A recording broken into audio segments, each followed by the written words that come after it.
ગુજરાતમાં ક્યાંક 2027 વિધાનસભાની ચૂંટણી પહેલા જ ગુજરાતનું રાજકારણ અત્યારે ગરમાઈ રહ્યું હોય એવું લાગી રહ્યું છે।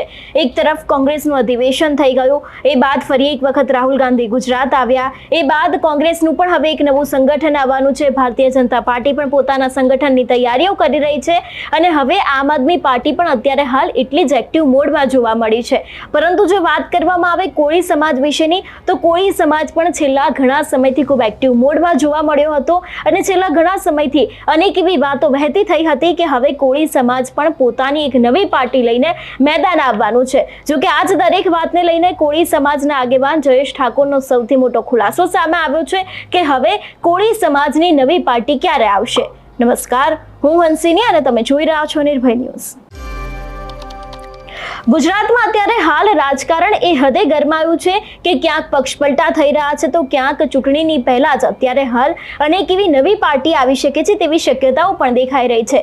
સૌથી પહેલા તો આ મુદ્દો એટલા માટે ચર્ચામાં આવ્યો હતો કારણ કે ઋષિ ભારતી બાબુ દ્વારા એવું કહેવામાં આવ્યું હતું કે ગુજરાતમાં સૌથી વધારે જો મતોની કોઈ બેંક હોય તો એ છે કોળી સમાજની, અને ત્યારથી જ અનેક એવી નવા જૂનીના એંધાણ સામે આવ્યા હતા કે શું હવે ખરેખર કોળી સમાજ પણ પોતાની એક નવી પાર્ટી લઈને સામે આવશે કે કેમ। તે બાદ અનેક એવી અટકળોની વચ્ચે હવે અંતે એક સૌથી મોટો ખુલાસો થયો છે કે કોળી સમાજ 2027ની પહેલા પોતાની એક નવી પાર્ટી છે તેને લોન્ચ કરવાના છે। જો કે આજ વિષયને લઈને જયેશ ઠાકોર શું કહી રહ્યા છે, સૌથી પહેલા તો તે સાંભળીએ। હું ગુજરાત કોળી ઠાકોર સેના અધ્યક્ષ જયેશ ઠાકોર આવનારા 1.5 મહિનાની અંદર કોળી ઠાકોર સમાજની એક પોતાની પાર્ટીનું નામ ડિક્લેર કરે છે। એટલે તમામ કોળી ઠાકોર સમાજના આગેવાનો જે જિલ્લે કમિટી બની છે એ લોકોને ખાસ મારી વિનંતી કે નવા લોકોને એડ કરો અને તમારા થકી જે પણ નામ નક્કી કરવામાં આવશે, જે પણ આગેવાનો સાથે જોડાશે એ કમિટી નક્કી કરશે જે પણ નામ નક્કી કરવું એ। તો 1.5 મહિનાની અંદર જિલ્લે જે પણ મિટિંગો થઈ રહી છે એ મિટિંગમાં તમામ કોળી ઠાકોર સમાજે હાજર રહેવું એ મારી વિનંતી છે। હું ગુજરાત કોળી ઠાકોર સેના અધ્યક્ષ જયેશ ઠાકોર આવનારા 1.5 મહિનાની અંદર કોળી ઠાકોર સમાજની એક પોતાની પાર્ટીનું નામ ડિક્લેર કરે છે।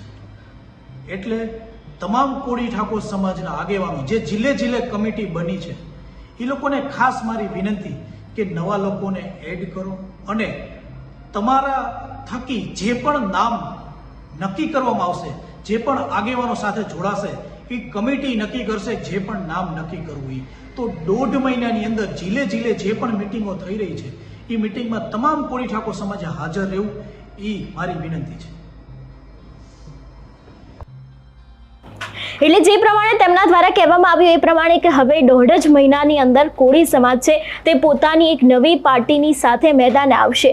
જો કે આ વિષયને લઈને જ્યારે મેં પણ જયેશ ઠાકોરની સાથે વાતચીત કરી હતી ત્યારે પણ તેમના દ્વારા કહેવામાં આવ્યું હતું કે હવે ભારતીય જનતા પાર્ટી છે તે અમુક કામ કરતી નથી ને અત્યાર સુધીમાં જે કોળી સમાજના મતો રહ્યા છે તે પણ હવે વહેંચાય નહીં, એટલા માટે થઈને ક્યાંક હવે આ પાર્ટી છે તે ફરી એક વખત કોળી સમાજ નવી પાર્ટી લઈને મેદાન આવતા હોય એવું લાગી રહ્યું છે। ગુજરાતની વાત કરવામાં આવે તો અત્યારે હાલ ગુજરાતનું રાજકારણ ગરમાયું છે।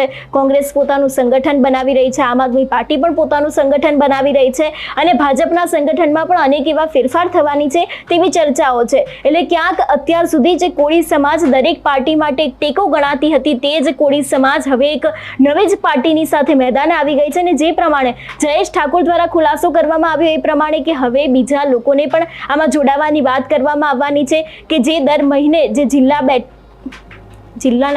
જ કહેવાય ને રીટેક કે જે દર મહિને બેઠકો થવાની છે દરેક જિલ્લામાં, એમાં પણ દરેક લોકોને જોડાવા માટે આહવાન કરવામાં આવ્યું છે।